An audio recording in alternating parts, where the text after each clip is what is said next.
Donc ici, on va continuer sur l'unité 3 et sur la leçon 11, les applications de la trigonométrie. Donc on va continuer ici sur la trigonométrie. Alors ici, on va faire un petit rappel de ce que nous avons vu la dernière fois. Nous avons vu la trigonométrie du triangle rectangle et nous avons vu que la trigonométrie du triangle rectangle ne fonctionne que pour les triangles, les angles qui sont plus petits que 90 degrés, ça veut dire qu'ils sont dans le premier cadran d'un plan cartésien. Et nous avons vu qu'on peut définir, avec le plan cartésien, le cosinus, le sinus de tous les angles de 0 à 360. Donc ça, je sais que ça c'est, on a dit les angles, toujours on les compte à partir de l'est, et ça c'est l'angle 0 degrés, ça c'est le nord 90 degrés, ça c'est 180 degrés, ça c'est 270 degrés, et ça c'est 360 degrés. Ici je prends un angle, n'importe lequel, maintenant dans mon plan cartésien, disons, je prends cet angle qui est comme ça, par exemple, un angle comme ça. Et on a dit l'angle, on le prend toujours dans l'est, c'est-à-dire à partir de l'est. Et on a dit si je pars de l'est vers le nord, ça c'est le nord. Donc ça c'est le nord, donc je vais l'écrire avec une couleur. Ça c'est le nord. Ça c'est l'ouest. Ça c'est le sud. Et si je pars du l'est vers le nord, ça compte positivement, les angles sont comptés positivement, c'est le sens antihoraire. Si je pars de l'est vers le sud, ça ce sont les angles comptés négativement. Et on a dit comment on trouve les rapports trigonométriques par exemple de cet angle-là que j'appellerai θ, comme ça. Eh bien on a dit tout simplement prends n'importe quel point de ta droite, ils vont tous donner la même réponse. Je prends lui, je prends lui, je prends lui, ça donnerait tout. Moi, je prendrai lui tout simplement, mais tu n'es pas forcé de prendre celui à l'extrémité. Tu peux prendre n'importe, que j'appellerai P.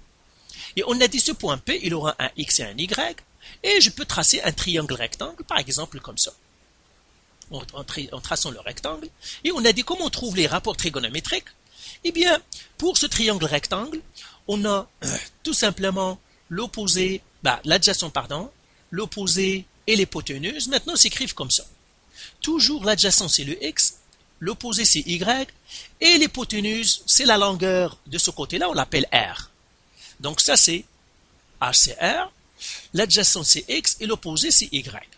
Et maintenant comment je trouve les rapports trigonométriques? Tout simplement je calcule le cosinus θ est égal l'opposé, l'adjacent c'est x sur le r, le sinus θ c'est l'opposé qui est y sur le r, et le tan θ c'est l'opposé sur l'adjacent, comme ça. Comment je trouve les autres rapports trigonométriques, les séquentes? Eh bien, le sec θ, eh bien, tout simplement, je switch la fraction, le numérateur va devenir dénominateur, etc. Ça va r sur x.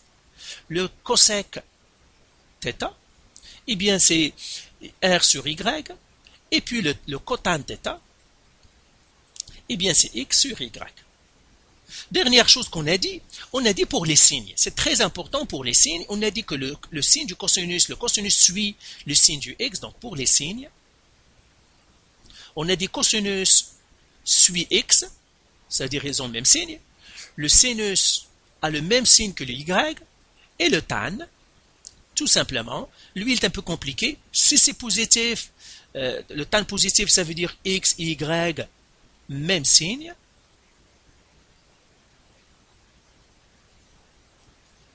Tan négatif, c'est x, y, on dit signe contraire.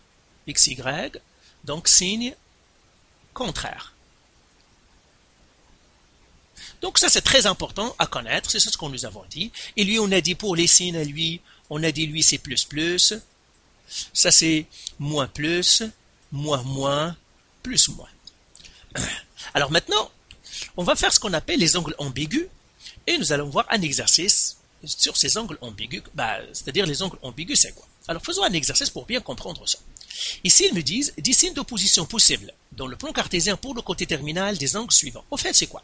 Ils me disent, je connais le cosinus de l'angle A, je connais le cosinus d'un angle, j'aimerais tracer cet angle dans le plan cartésien. Où est-ce qu'il est cet angle? Où est-ce qu'il se trouve si je connais son cosinus? Comment je le trace? Eh bien, regarde comment on fait. Premièrement, je sais que l'angle va partir à partir de l'est, et on va tracer l'angle de l'est selon le nord, c'est-à-dire dans le sens positif, comme ça c'est le nord, comme ça.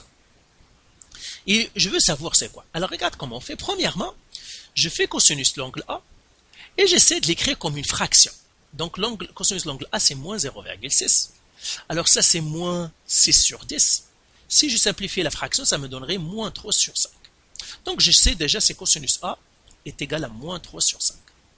Mais je sais d'après les formules que cosinus d'un angle A, eh bien c'est x sur R. Le x est un point n'importe lequel, seulement c'est un x sur R. Et bien qu'est-ce que je vais faire? Ben, je vais faire, ça doit être ça, x sur R, ça doit être moins 3 sur 5. Et là je dis, ben oui, ben je prendrai, parce que comme j'ai dit, je peux prendre n'importe quel point sur une droite qui me donnerait la même chose, ben là je peux dire, ah, pourquoi ne pas prendre x est égal à moins 3 et R égale à 5? Parce que le R est toujours positif. Donc je sais déjà que mon x est moins 3. Donc je fais moins 1, moins 2, moins 3. Je sais que mon point ou bien mon angle il est sur cette droite-là. Maintenant il suffit que je trouve le y. Ben, comment je trouve le y? Ben, c'est très facile. Parce que pour le y, on a dit c'est Pythagore. On a dit que x au carré plus y au carré est égal à r au carré. Parce que je prends n'importe quel angle, j'ai toujours, ça c'est le R, ça c'est X et ça c'est Y. Donc c'est ce que nous avons vu avant, hein. Je pourrais revenir à ici par exemple, si je prends ce triangle-là, ici, ce triangle-là, ben, je peux faire Pythagore parce que c'est un angle droit. Et Pythagore, qu'est-ce que c'est? C'est X au carré plus Y au carré est égal à l'hypoténuse au carré, c'est R au carré. Donc je sais, donc je peux trouver le Y en faisant Pythagore. Donc je vais faire ça. Encore une fois, tu te rappelles, on a dit que X, c'est l'adjacent, Y, c'est l'opposé, et on a dit le R, c'est l'hypoténuse. Rappelle de ça, hein, regarde, on a déjà fait ça. Et bien maintenant, je fais Pythagore tout simplement. Je sais que ça, ben, moins 3, j'oublie le 3, parce que Pythagore, les côtés doivent être positifs, donc je fais ça, c'est 3. Je sais que le R est 5, ben, je peux trouver le Y. Le Y, ça, c'est une cathète, donc je fais Y au carré, ben, tout simplement. C'est une cathète, je fais y au carré, à partir de cette formule, est égal à r au carré moins x au carré. Et puis je fais y au carré, c'est ce que je cherche, égal, r c'est 5 au carré, moins le côté ici c'est 3 au carré, ça me donnerait 5 au carré moins 3 au carré, ça me donnerait 16, et là j'écris y au carré est égal à 16. Maintenant je trouve y, qu'est-ce que j'ai fait? J'ai fait y est égal à racine carrée de 16. Racine carrée, mais quand on fait la racine carrée, n'oublie pas, on fait toujours plus ou moins. La racine carrée, maintenant, c'est toujours plus ou moins. Ça veut dire y est égal à plus 4 ou bien moins 4, plus ou moins 4. Donc j'ai deux cas. J'ai y est égal à plus 4, donc j'écris y égal à 4, ou y est égal à moins 4. Eh bien, je vais faire les deux cas. Alors là, je vais les faire ici, donc je vais l'effacer maintenant ici. Et je vais écrire mes informations pour l'encre. Donc je suis en train de faire la question A. Je connais maintenant x c'est moins 3. Le y, je connais le r c'est 5. Et puis je prendrai le premier cas. Le premier cas c'est 4. Et j'ai le deuxième cas, x est égal à moins 3. Y est égal à moins 4. Et r est égal à 5. C'est pour cela qu'ils me disent deux positions, parce qu'il y en a deux. Ça c'est la première position, ça c'est la deuxième position. Et là maintenant je vais faire la première position, c'est y est égal à 4. Y 1, 2, 3, 4. Donc voilà mon premier angle, maintenant je vais le tracer. Voilà. Donc ça c'est ma première position, je mettrai P1. Ses coordonnées c'est moins 3, 4. Et l'autre, je prends la deuxième position, c'est moins 3, moins 4, moins 1, moins 2, moins 3, moins 4. Comme ça. Et je trace aussi cette position-là. Voilà. Et maintenant j'ai deux angles, ça c'est la position P2. Dont les coordonnées c'est moins 3, moins 4. Donc j'ai deux angles. J'ai ce premier angle-là, alors je vais le tracer avec du bleu, que j'appellerai θ1. Et j'ai le deuxième angle, je le tracerai avec du rouge, l'autre toujours à partir de l'est, hein, le θ2, qui est au point 2. Donc j'ai deux angles, c'est pour cela qu'ils me disent trace deux positions. Donc voilà comment on trace ces positions-là. Maintenant je vais faire le B pour le sinus. Donc je vais effacer tout, je pourrais toujours revenir en jouant la vidéo. Donc tout ça. Ben, la même chose, je vais prendre maintenant sinus B est égal à 0,9. Je le transforme en fraction, ça va faire 9 sur 10. Cette 9 sur 10 ne se... celle-là, le 9 sur 10, donc ne se réduit pas. Et je vais écrire que sinus B, je sais par les règles, c'est Y sur R. Encore une fois, je vais te rappeler ici, cosinus d'un angle θ, X sur R, sinus θ, Y sur R, tan θ, y sur x. Et bien voilà, je dis ça c'est 9 sur 10, et bien rien ne m'empêche de dire, ah ben je vais prendre un point pour lequel y est égal à 10, et j'ai le rayon est égal à, y est égal à 9, et le rayon est égal à 10. Donc j'ai x égale je sais pas, y égale à 9, r est égal à 10. Ben, même chose que tout à l'heure, Pythagore, qu'est-ce qu'il me dit? Il me dit, ben, c'est un triangle Pythagore ici. Le R, ça, je le connaissais 10. Le Y, je le connaissais 9. Ben, je cherche lui. Et bien, tout simplement, je fais encore Pythagore. Donc, je fais x au carré plus y au carré est égal à r au carré. Et puis là, x au carré est égal à r au carré moins y au carré. Et je fais mes calculs ici. Donc, x au carré, il est égal. R, c'est combien? C'est 10. Donc, ça va être 10 au carré. Moins y, c'est 9 au carré. Donc, x au carré est égal à 100 moins 81. Et ça va faire 29. Donc, x au carré est égal à 29. Alors, x au carré est égal à 29. Je fais la racine carrée, mais on a dit attention, il faut faire plus ou moins. Donc, x est égal à plus ou moins racine carrée de 29. Alors, calculatrice, racine carrée de 29, ça fait combien? 5,39. Donc, x est égal à plus ou moins 5, on va arrondir à 30, parce qu'on va le dessiner, on va arrondir à un dixième, hein, 5,4. Donc voilà, donc j'ai deux situations. Première situation, c'est là où ça c'est 5,4. Deuxième situation, c'est x est égal à moins 5,4, y est égal à 9, r est égal à 10. Alors, avant d'effacer ça, donc je vais dessiner sur celui-là la même chose, je dessine les autres angles. Eh bien, on va faire une petite remarque. Ceux qui ont le même cosinus, regarde, ceux qui ont tout à l'heure, ils ont le même cosinus. Cet angle-là et cet angle θ1 et θ2, ils ont le même cosinus. Regarde, ils ont le même x. Ils sont en réflexion par rapport à l'axe des x. Si j'ai deux points qui sont en réflexion, si j'ai un angle, par exemple, les côtés sont en réflexion par rapport à l'axe des x, c'est qu'ils ont le même cosinus. Les autres, on va voir qu'ils ont le même, ils ont une réflexion par rapport à l'axe des y. Eh bien, je vais les représenter. Premièrement, 5,4. Donc, 5,4. 1, 2, 3, 4, 5. 5,4, c'est quelque part ici. Et puis, les y, c'est 9. Donc, 1, 2, 3, 4, 5, 6, 7, 8, 9. Donc, voilà, ça c'est le premier. Donc, je le trace. Je vais le tracer avec du bleu. Donc lui, c'est ici. Voilà mon premier angle. Ici, c'est une coïncidence ils paraissent alignés, mais c'est une coïncidence. Donc ça, c'est 5,4. Et ça, c'est mon angle. Je vais le mettre en noir. Mon angle, je l'appellerai A. Ça, c'est, ou bien tête à 3. Ça n'a rien à voir avec la tête. Je l'appellerai tête à 3. L'autre angle, c'est moins 5,4. Donc 1, 2, 3, 4, 5, moins 5,4, à peu près quelque part ici, jusqu'à 9, ça va être ici. Eh bien, tu vois, ça va être des réflexions l'un à l'autre par rapport à l'axe des Y. Donc là, ça va être quelque part ici. Et ça, c'est l'autre angle, θ4, c'est lui ici.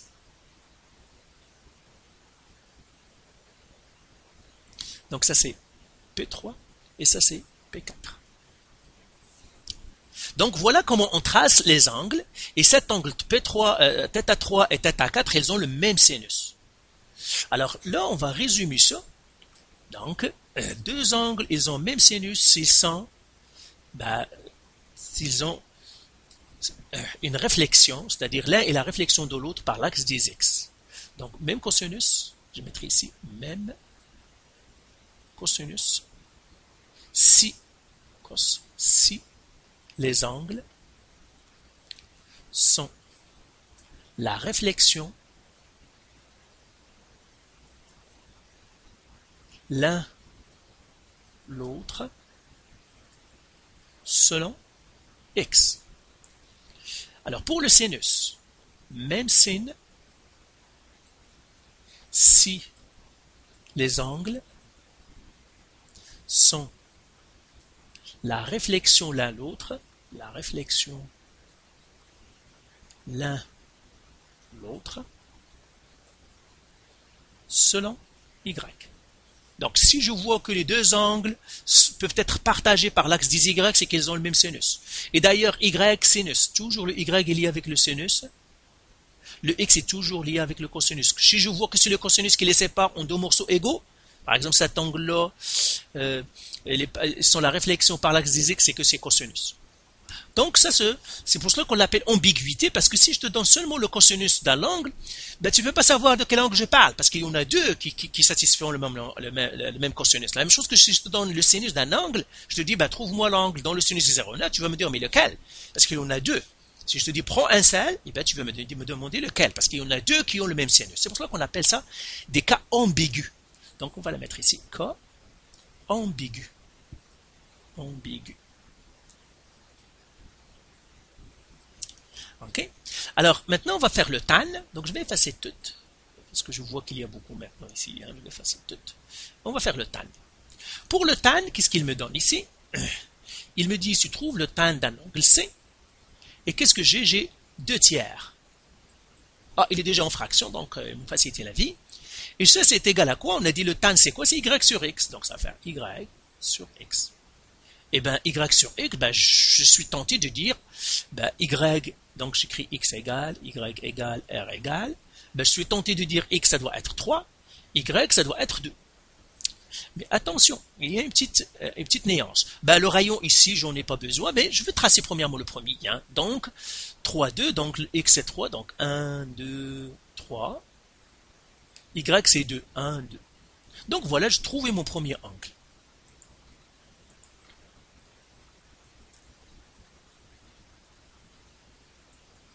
Voilà, ça c'est mon C. Donc ça c'est, je mettrai ça C1, l'angle C que je cherche, je l'appellerai C1. Ça c'est mon premier angle C1, et ça c'est le point P, dont le coordonnée 3, 2. Mais attention, ici le x et y peuvent être négatifs.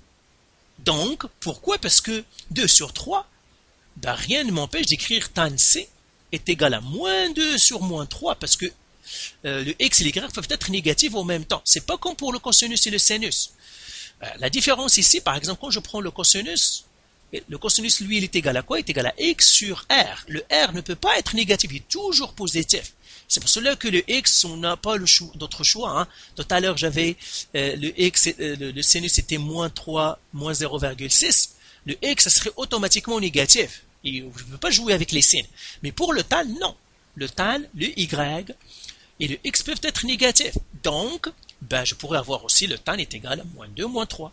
Ça veut dire que j'ai une autre situation. Ça, c'est la première situation. La deuxième situation, c'est quand j'inverse les signes. Donc là, je dis x, ça pourrait être moins 2, pardon, moins 3. Et y, ça pourrait être moins 2, parce que ça aussi, c'est aussi x sur y. Ben, je pourrais dire, mais x, ça pourrait être moins 2, y, ça pourrait être moins 3. X, pardon, je me suis trompé ici. Faisons les choses bien. On va faire du chemin. Ça, c'est y sur x. Donc, y, ça pourrait être moins 2, et x, ça pourrait être moins 3. Y moins 2, x moins 3, c'est bien ça. R, on a dit pour dessiner, on n'a pas besoin de R, on a besoin que du moins 2 et du moins 3. Donc c'est pour cela que j'aurai encore deux positions. Donc là, je tracerai l'autre, c'est moins 3, donc moins 1, moins 2, moins 3, moins 2. Eh bien, tout simplement, il suffit que je trace ici. Voilà l'autre. Et dans ce cas-là, ils sont alignés, mais ce n'est pas une coïncidence. Ils seront toujours alignés. Pour le tan, ça, ils sont toujours alignés. Hein. Pourquoi? Parce qu'on va inverser les deux. Quand on inverse les deux, ils seront toujours alignés. Et l'autre angle, c'est lui ici. C'est ça mon angle C2. Et bien voilà, j'ai dessiné les deux cas. Pour résumer ici, donc attention, on a toujours l'angle, ça part de l'est jusqu'au côté terminal. Donc j'ai mon côté C1 et j'ai mon côté C2. Alors, pour le tan, eh bien toujours les deux angles vont former un angle plat. Donc j'ai toujours deux angles. S'il me donne le tan, je sais que j'ai deux angles. Je trace le premier, je trace un angle plat, et puis je trouve le deuxième. Je trace la droite, et puis je trouverai le deuxième. C'est toujours, ils font 180. Donc pour le tan, les deux angles forment un angle plat. Forment un angle plat. Bah, forme un angle plat, ça veut dire qu'ils sont alignés. Donc, c'est ça. Leur différence est 180. Hein. Donc les deux angles forment un angle plat, tout simplement. Donc voilà. Alors maintenant, on va faire la dernière partie. Maintenant, ici, ils te disent, dessine deux triangles ABC qui possèdent les mêmes mesures, A égale à 4 cm, B égale à 6 cm, et l'angle A est égal à 32 degrés, puis résout les deux triangles. Ok, ça on va le faire dans l'autre cours, parce que je ne veux pas que ce cours-là soit trop lent, donc on va arrêter ici, et on va terminer cet exercice sur encore les angles ambigus dans un autre